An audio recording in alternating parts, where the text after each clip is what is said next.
Well, good evening, Patriots. What a day. Oh my gosh. Here I am teaching all day, back to back.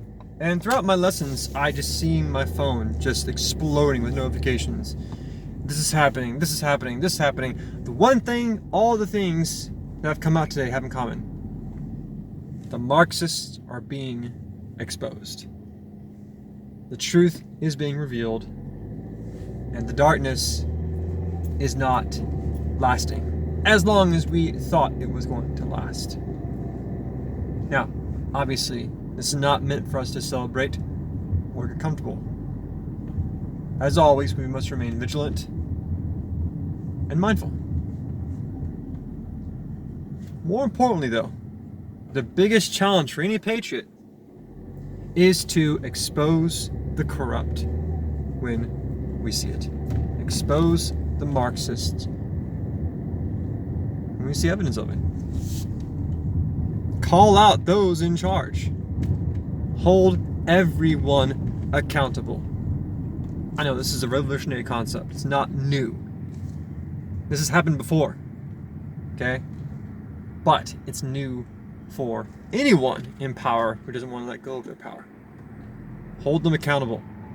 Now, here's the thing. Like I said, this is nothing new. It's happened before, many times. But, from my perspective, probably the most based move in human history.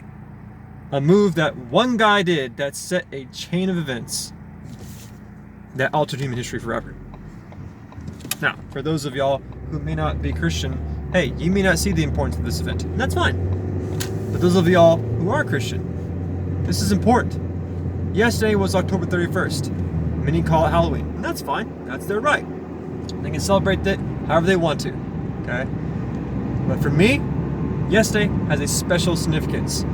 Yesterday, October 31st, 1517, is when the OG Martin Luther, not Martin Luther King, the original Martin Luther, nailed his 95 Theses to the church door. Not just in church, okay? The church. Back then, the Catholic Church was the church. And back then, the church had all power. The church controlled everything. You know the Crusades? I've heard of it. European knights from Europe were told by the Pope, if you go fight in the crusade, your sins will be forgiven. Was that entirely true? Doubt it. But the thing is, no one could verify. No one could hold the Pope accountable. No one knew what the Bible actually said. When the church told people, peasants, hey, if you want to get to heaven, you gotta pay. That's the process of indulgences.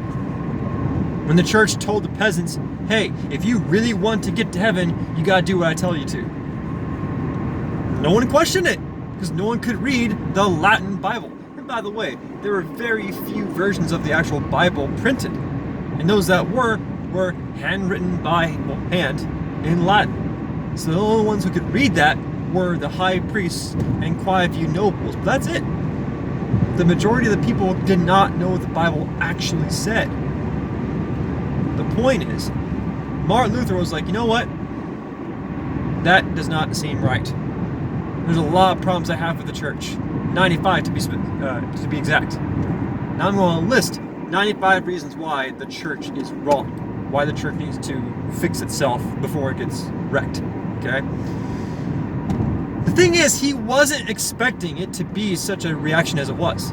He honestly wanted just to have a debate, an open discussion on the town square, if you will. Let me tell you, the church did not like that, not one bit. The church basically branded him a heretic, a blasphemer. He legit was charged in court for accusing the holiest of the holiest, the Pope, of crimes against humanity. Okay, all these things. The point is, Martin Luther stood his ground. He stood his ground and he proclaimed the truth. His main argument was, look, you do not need to go through another broken, flawed, sinful human being to get acceptance into heaven. You don't need to pay money to get into heaven. You don't need to listen to a pope who's just as sinful as you are to tell you what to do to seek salvation. The connection is between you and God alone. That's it. Christ is your lawyer. Christ is the one that has already made the sacrifice. All these great things. Martin Luther listed all of that on his 95 Theses. And to take it one step further, he didn't just put these 95 Theses on some random table. He didn't talk about it in some little gathering. No, this guy nailed it to the front freaking door of the main Catholic Church in Wittenberg, Germany. Wittenberg? It was in Germany, okay? And he utilized the amazing invention of the printing press to mass produce the actual Bible, translated in local language so that everyone could read it, so that everyone could talk about it. So, point is, do not think for 1 second that one person cannot change the world. Do not think for 1 moment that one person cannot do good things. Now, to be fair, Martin Luther had his flaws. Oh, he had a lot of flaws, okay? But even broken people like Martin Luther, like you, can expose the wrongdoings, can hold those in power accountable, and bring the truth to light. We are seeing it happen all day today, in particular today. Last week, Joe Rogan said it himself on his recent podcast. Come next week on the midterms, it's gonna be like the scene from The Shining, when the elevator door opens up and just a massive red tsunami comes flooding in. Patriots, you know what to do. You know what's going on. Never surrender, never submit. Hold the Marxists accountable.